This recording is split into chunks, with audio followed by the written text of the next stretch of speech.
Hello everybody and welcome back to the channel. तो कैसे हैं आप सभी लोग। उम्मीद करते हैं आप लोगों की तैयारी शुरू हो गई होगी और बढ़िया से तैयारी कर रहे होंगे आप लोग मेरे साथ साथ। तो चलिए शुरू करते हैं आज का क्वेश्चन, जो कि है क्वेश्चन नंबर 27 और 28। तो हम लोग ये दो क्वेश्चन कवर करेंगे। क्वेश्चन नंबर 27 की अगर बात करी जाए तो क्वेश्चन नंबर 27 रीड कर लेते हैं भाई। क्वेश्चन नंबर 27 के अंदर दो कंडीशन है। अभी भी इंटरेस्ट ऑन ड्राइंग्स ही चल रहा है, बट अलग अलग कंडीशन आ रही हैं, जिसमें बोल रहे हैं एरा की मंथली ड्राइंग्स दी हुई हैं जब उन्होंने एक फिक्स अमाउंट विड्रॉ करा in the beginning of each month and interest on drawings is 5200। देखिए, हमको मालूम है हमें चाहिए होता है प्रिंसिपल, हमें चाहिए होता है रेट, हमें चाहिए होता है टाइम अपॉन 100। इनको हम मल्टीप्लाई करते हैं तो हमारा निकल के आ जाता है इंटरेस्ट या सिंपल इंटरेस्ट। तो हमें क्या क्या दिया है इसके अंदर, हमें दिया हुआ है कि in the beginning of each month वो फिक्स अमाउंट विड्रॉ कर रही हैं और इंटरेस्ट ऑन ड्राइंग्स 5200 रुपये हो रहा है। तो इंटरेस्ट कितना हो रहा है भाई? इंटरेस्ट हो रहा है 5200 रुपये। ठीक है, अगर 5200 रुपये इंटरेस्ट हो रहा है और रेट ऑफ इंटरेस्ट दिया हुआ है 10%, मतलब रेट कितना है भाई? 10%। और टाइम कितना है, अब इसको हम हटा देते हैं। और टाइम कितना दिया हुआ है?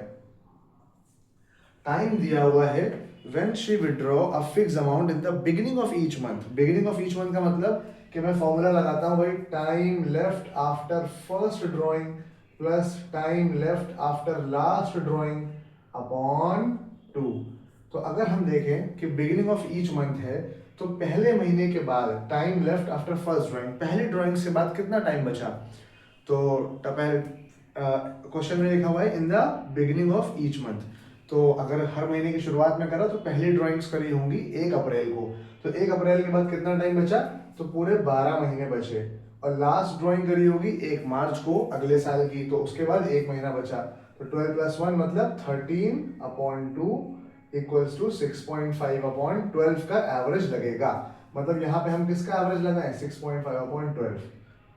और यहाँ पे हम लिख लेते हैं x, क्योंकि इस बार हमें क्वेश्चन में निकालना क्या है? हमें क्वेश्चन में निकालना है कि कितने रुपए उसने निकाला होगा। हमसे अभी तक क्वेश्चन में पूछता था कितने रुपए इंटरेस्ट ऑन ड्राइंग्स हुआ, बट इस बार ये नहीं पूछा कितनी ड्राइंग्स हुआ, हमसे ये बोला कितने रुपए उसने निकाला होगा अगर उसकी ब्याज उसको इतना देना पड़ रहा है। तो चलिए कैलकुलेट कर लेते हैं। x को भाई यहीं पे रखेंगे और इक्वल्स टू लगा देते हैं। इक्वल्स टू के बाद 5200 था, तो सारी चीजें जो इधर की है वो उधर इक्वल्स टू के जाने के बाद रिवर्स हो जाएंगी, ऊपर वाली नीचे, नीचे वाली ऊपर। तो 100 और 12 ऊपर मल्टीप्लाई में आ जाएगा और 10 और 6.5 डिवाइड में आ जाएगा। और जब इसको आप मल्टीप्लाई और डिवाइड करेंगे तो आपका आंसर आएगा x इक्वल्स टू 32,000 रुपीज। एक सेकेंड में चेक कर लेता हूँ फटाफट से, कैलकुलेट आपके सामने ही कर लेता हूँ। चलिए, तो 5200 multiply by 100 multiply by 12 divided by 10 divided by 6.5, तो आपका आंसर आया 96,000 रुपीज। 96,000 रुपीज। अब इसने साल भर में 96,000 रुपीज विड्रॉ करे हैं। हमसे बोला गया है कि आपको बताना है हर महीने उसने कितने विड्रॉ करे होंगे। तो भाई 12 महीने होते हैं, तो इसलिए हम 96,000 को 12 से डिवाइड कर देंगे। 12 1 जा 12 8 जा 8000, मतलब उसने हर महीने कितने विड्रॉ करे होंगे? 8,000 रुपए पर मंथ की ड्राइंग करी होगी। ठीक है, ये क्वेश्चन यहीं पे खत्म हो गया। सेकंड कंडीशन की अगर हम बात करें तो सेकंड कंडीशन में कह रहे हैं, सेकंड वाली कंडीशन में क्या बोल रहे हैं? सेम चीज, अगर उसने fix amount at the end of each month withdraw करा और इंटरेस्ट हो रहा है 6,600, तो जो भी इंटरेस्ट होगा वो हम इस साइड पे लिख देंगे 6,600। हमें यहाँ चाहिए प्रिंसिपल, हमें नहीं पता उसने कितने रुपए विड्रॉ करा, इसलिए हम एक्स लगा देंगे। रेट चाहिए, रेट हमें दिया हुआ है 10%, तो हम यहाँ लिख देंगे 10। और टाइम चाहिए, और टाइम क्या है? जब वो विड्रॉ कर रहे हैं eight the end of each month. तो अगर eight the end of each month है तो यहाँ पे इसको चेंज कर देंगे। तो time left after first drawing, पहली ड्राइंग के बाद कितना टाइम बचा होगा? तो हर महीने की आखिर में निकाल रहे हैं ना, तो पहली ड्राइंग्स कब करा होगा? पहले महीने की आखिर में। तो अगर पहले महीने की आखिर में करा तो अभी कितना वक्त बचा, कितना टाइम लेफ्ट हुआ? 11 महीने बचे साल पूरा होने में, तो यहाँ लिखते हैं 11 plus plus plus time left after last drawing. आखिरी ड्राइंग कब करी होगी? आखिरी महीने की आखिर में, तो इसलिए कुछ भी टाइम नहीं बचेगा। तो 11/2 यहाँ पे लिखते हैं 11/2, जो कि यहाँ पे आ जाएगा हमारा 5.5। तो हम यहाँ पे लगा देंगे 5.5 अपॉन 12। ठीक है, अब x की वैल्यू कैलकुलेट करना है, इक्वल्स टू लगा के 6600 वैसे ही लिख देंगे, मल्टीप्लाई बाई 100 और 12 जो कि यहाँ डिवाइड में है, उस साइड पे जाने के बाद मल्टीप्लाई में आ जाएंगे। 100 मल्टीप्लाई बाई 12 डिवाइडेड बाई जो यहाँ ऊपर थे वो नीचे आ जाएंगे, 10 इंटू 5.5। तो इसका आंसर निकल के आ जाएगा 1,44,000 रुपए। एक x इक्वल्स टू 1,44,000 रुपए। इसको आप कैलकुलेट करेंगे तो 1,44,000 आएगा। अब ये 1,44,000 रुपए उसने पूरे साल में विड्रॉ करा, तो महीने में कितने विड्रॉ करा? तो महीने में उसने विड्रॉ करा 1,44,000 रुपए को हम 12 महीने होते हैं इसलिए 12 से डिवाइड कर देंगे, तो हमारा आंसर निकल के आ जाएगा 12,000 रुपए। 12 1 जा 12, 12 जा 144। तो 12,000 रुपए पर मंथ उसकी ड्राइंग्स हो गई। यही है आपका आंसर। उम्मीद करते हैं आपको क्वेश्चन नंबर 27 का फर्स्ट और सेकंड पार्ट समझ में आया होगा। बेटा कुछ नहीं करना है इसके अंदर, इस बार इन्होंने चेंज कर दिया क्वेश्चन। अभी तक के आपसे इंटरेस्ट निकालने को बोलते थे, बट अब आपसे बोला है कि आप बताओ प्रिंसिपल क्या होगा, आपको इंटरेस्ट खुद से ही उन्होंने निकाल के दे दिया है। चलिए, तो अब नेक्स्ट क्वेश्चन पे चलते हैं। नेक्स्ट क्वेश्चन क्या कह रहा है भाई? क्वेश्चन नंबर 28 रीड कीजिएगा। जैसे कि आप लोग को मालूम है, हम लेटेस्ट एडिशन की बुक से पढ़ा रहे हैं 2027 के बोर्ड्स के लिए। ठीक है, तो इसमें लिखा हुआ है क्वेश्चन नंबर 28 में, क्वेश्चन नंबर 28 के अंदर जो पहली कंडीशन है उसमें लिखा हुआ है कि स्नेहा एक पार्टनर है फर्म में, उन्होंने कैलकुलेट करा, उनके इंटरेस्ट ऑन ड्राइंग्स कैलकुलेट करना है। उन्होंने क्वार्टरली ड्राइंग्स करा, स्नेहास क्वार्टरली ड्राइंग्स, उन्होंने हर क्वार्टर पे विड्रॉ करा पैसा for the year ended 31 March in the following cases. जब उसके ऊपर 10% इंटरेस्ट चार्ज करा जा रहा है और इंटरेस्ट ऑन ड्राइंग्स 3,750 दी हुई है। मतलब इंटरेस्ट ऑन ड्राइंग्स कितनी है भाई? 3,750। और रेट ऑफ इंटरेस्ट कितना दिया हुआ है? 10% दिया हुआ है, तो हम यहाँ लिख देंगे 10%। ठीक है, 10/100। टाइम कितना दिया हुआ है? तो लिखा हुआ है कि in the beginning of each quarter. तो भैया पहला क्वार्टर का मतलब हो गया एक साल में 4 क्वार्टर होते हैं, मतलब 4 पार्ट्स में एक साल को डिवाइड करते हैं, तो एक क्वार्टर में 3 महीने आए।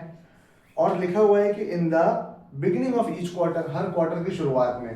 तो जरा बताइए, पहला क्वार्टर मतलब 3 महीने, ठीक है, उसकी बिगिनिंग में। तो अगर बिगिनिंग में ही निकाला तो इसका मतलब कि टाइम लेफ्ट, कितना टाइम बचा? पहले क्वार्टर की स्टार्टिंग में ही निकाल लिया, मतलब साल की स्टार्टिंग में निकाल लिया, तो पूरे 12 महीने बचे। ठीक है, और time left after last drawing क्या हो जाएगा कि आखिरी क्वार्टर की शुरुआत में निकाला। आखिरी क्वार्टर का मतलब आखिरी के 3 महीने, तो आखिरी क्वार्टर मतलब आखिरी के 3 महीने की शुरुआत में निकाल लिया, तो फिर 3 महीने आखिर के बचे। तो 12 और 3 15/2, तो 15/2 का मतलब हो जाएगा 7.5/12। ये हो जाएगा 7.5। मतलब हमारा जो मंथ्स हो गया वो 7.5/12 हो गया। अब हमको निकालना क्या है कि आपको निकालना है कि कितना अमाउंट उसने विड्रॉ करा, हर क्वार्टर में कितने पैसे उसने निकाला। तो भाई हम इसको x लगा देंगे। तो x का मतलब क्या हो गया? x को यहीं पे रखते हैं, 3,750 को वैसे ही लिखा, 100 और 12 डिवाइड में थे, उनको मल्टीप्लाई में ले गए, अपॉन 10 लिखा और 7.5 लिखा। ठीक है, अब आप कैलकुलेट कर लेते हैं इसको। चलिए आपके साथ ही साथ कैलकुलेट कर लेते हैं। 3,750 multiply by 100 multiply by 12 divided by 10 divided by 7.5, तो आ गया 60,000 रुपए। मतलब कि उसने टोटल 60,000 रुपए विड्रॉ करा।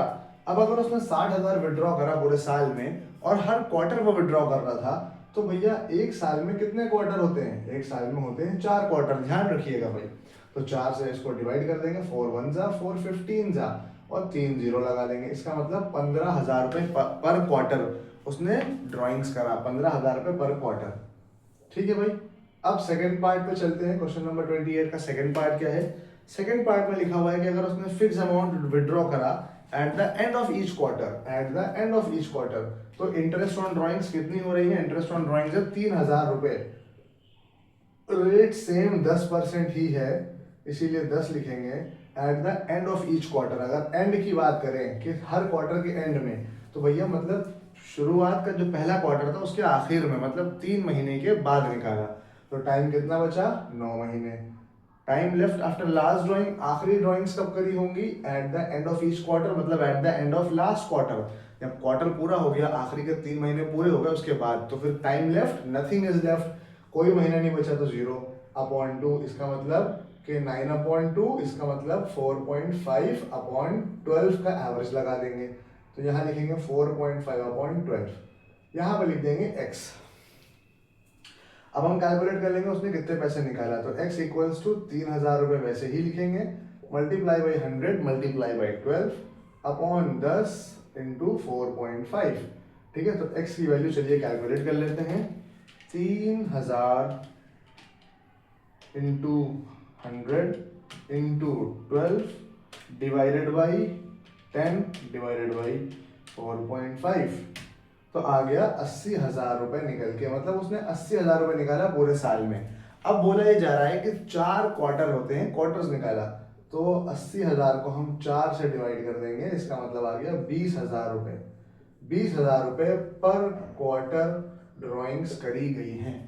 ठीक है, हर क्वार्टर पे। बेटा एक बात यहाँ समझने वाली है, शायद आप लोगों को इस बात में कंफ्यूजन हो कि ये कैसे आया, बहुत जल्दी जल्दी यहाँ पे कर दिया, तो इत्मीनान से सोच के बैठना, क्वार्टर की बात करी है तो हर क्वार्टर पे कैसे ड्राइंग्स हो रही होंगी। क्वार्टर का मतलब 3 महीने होते हैं, ठीक है, तो हर 3 महीने पर ड्राइंग्स हो रही हैं। नोट कर लीजिएगा इसको। उसके बाद हम चलते हैं क्वेश्चन नंबर 29 की तरफ। तो क्वेश्चन नंबर 29 में क्या लिखा है भाई, फटाफट से रीड करते हैं। क्वेश्चन नंबर 29 कह रहा है, चलिए रीड करते हैं। क्वेश्चन नंबर 29 में लिखा है, अनामिका मोनिका पार्टनर्स से अनामिका ने विड्रॉ करा 25,000 रुपए eight the end of each month, eight the end of each month. तो अगर 25,000 रुपए उसने निकाला हर महीने, तो महीने कितने होते हैं, 12, इसका मतलब टोटल उसने कितने रुपए निकाले, 3 लाख रुपए निकाला। तो 3 लाख रुपए प्रिंसिपल हो गया। रेट कितना दिया हुआ है, तो आपसे पूछा है कि what is the rate of interest, मतलब इंटरेस्ट का रेट नहीं दिया है, तो x% लिख देंगे। x%, हमें परसेंटेज ही निकालना है इस बार।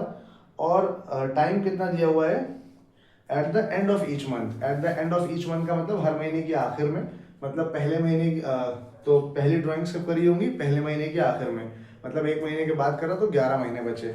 और आखिरी ड्राइंग्स कब करी होंगी, आखिरी महीने के आखिर में, इसका मतलब कि एक भी महीना नहीं बचा, तो अपॉन करेंगे, मतलब 0.5 आ जाएगा। अब तक ये बात आप लोगों को समझ, हर बार मैंने कॉन्सेप्ट के साथ डिटेल में बताया है।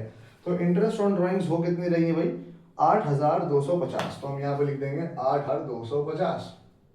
हमें ये x की वैल्यू फाइंड आउट करना है, तो इसीलिए हम x को इधर ही रखेंगे और बाकी सारी चीज़ों को इंटरचेंज कर देंगे। तो भाई x को यहीं पर रखा, उसके अलावा इक्वल्स टू 8250 था, उसको वैसे ही लिखा। उसके बाद जो चीज़ें डिवाइड में थी इधर वाले, हमने उसको उस साइड पर ले जाके मल्टीप्लाई में लिख दिया। उसके बाद जो चीज़ें ऊपर मल्टीप्लाई में थी उसको डिवाइड में ले आए। 3 लाख मल्टीप्लाई बाई 5.5। ठीक है, चलिए फटाफट से इसको कैलकुलेट कर लेते हैं। तो अगर हम इसकी कैलकुलेशन करें तो 8,250 multiply by 100 multiply by 12 divided by 3 lakh divided by 5.5, तो परसेंटेज निकल के आ गया आपका 6%। ये आपका हो गया रेट ऑफ इंटरेस्ट के, इतने रेट ऑफ इंटरेस्ट पे हमने जो है क्या करा होगा, लोन दिया होगा, इंटरेस्ट ऑन ड्राइंग्स दिया होगा। नेक्स्ट केस पे चलते हैं, 29 के सेकंड केस पे। 29 का सेकंड केस क्या बोल रहा है, 29 के सेकंड केस में क्या हो रहा है, बोला है कि श्रुति और गायत्री पार्टनर है, श्रुति ने निकाले 60,000 रुपए eight the end of each quarter. अगर हर क्वार्टर में 60,000 निकाला तो जल्दी से बताइए कितने क्वार्टर्स होते हैं, 4 क्वार्टर होते हैं, मतलब 2,40,000 रुपए निकाला। इस 2,40,000 रुपए को आपको मल्टीप्लाई करना है, इस बार भी आपको रेट निकालना है, तो x% लिख देंगे। और टाइम पीरियड क्या दिया है देख लेते हैं। टाइम पीरियड दिया हुआ है at the end of each quarter, तो time left after first drawing कितना हो गया, 9 months. Time left after last drawing कितना हो गया, 0 months upon 2। 9 plus 0 equals to 9 upon 2 equals to 4.5 upon 12। तो ये हम लगा देंगे यहाँ पे टाइम 4.5 का एवरेज इक्वल्स टू इंटरेस्ट कितना हो रहा है, इंटरेस्ट हो रहा है 6,300 रुपए। ठीक है, अब इसको कैलकुलेट कर लेते हैं हम लोग फटाक से। तो x को यहीं पर रखेंगे, इक्वल्स टू के बाद जो था अमाउंट उसको एज इट इज लिखेंगे, मल्टीप्लाई में लेके आ जाएंगे, जो मल्टीप्लाई में है उनको डिवाइड में लेके आ जाएंगे, 2,40,000 मल्टीप्लाई बाई 4.5 परसेंटेज निकल के चेक कर लेते हैं। तो 6,000 मल्टीप्लाई 100 12 2,40,000 डिवाइडेड बाई 4.5 आ गया 7%। लोगों ने 7% के रेट ऑफ दिया था। दो बातें यहाँ पे समझने वाली हैं, सिंपल सा सवाल नहीं था, सवाल को दिया हमेशा हम लोगों को ये इंटरेस्ट निकालना होता था, इस बार इन लोगों ने इंटरेस्ट पहले दे दिया। जिन क्लास 9-10 में मैथ्स पढ़ी है, 11 में कॉमर्स है, उनके लिए आसान होगा। जिन्होंने अकाउंट्स के साथ इकोनॉमिक्स लिया है थोड़ा सा उनको मुश्किल लगेगा शायद, स्पेशली उनको जिन्होंने क्लास 8 तक ही सिर्फ पढ़ी है और मैथ्स से भाग के आए थे, तो थोड़ी सी मैथ्स इसके अंदर आती है। दूसरी बात वाली कि जो निकालना है टाइम के 5.5 कैसे लगा, 5 कैसे लगा। सिंपल सा रूल मैंने आपको बताया हुआ है, हर बार अप्लाई होता है। क्या रूल है?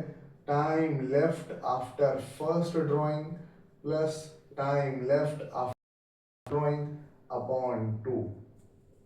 हमें बस ये देखना है कि जिस दिन भी विड्रॉ कराए है पैसों को, जिस दिन भी पैसे निकाले बाद से 31 मार्च अगले साल की आने में कितने महीने रह गए, उसको बोलते हैं पहली ड्राइंग कब करा, फर्स्ट ड्राइंग, उसके बाद कितने महीने रह गए, आखिरी ड्राइंग कब करा, उसके बाद कितने टाइम रह गए, उसको 2 से डिवाइड करते हैं। एवरेज पीरियड आता है, जो भी एवरेज आएगा उसको हम 12 से डिवाइड करेंगे, बस इस तरीके से लगाते हैं। तो उम्मीद करते हैं बच्चों ये आपको बात समझ में आई होगी, और बस आपसे यही कहना है कि आप खुद भी वीडियो को देखिए आराम से, पूरी लेटेस्ट एडिशन की बुक लीजिएगा, यूएल आप लोगों को मालूम है, और जो भी आपके दोस्त हैं उनके साथ अगर आप ऑफलाइन क्लासेस नेक्स्ट वीक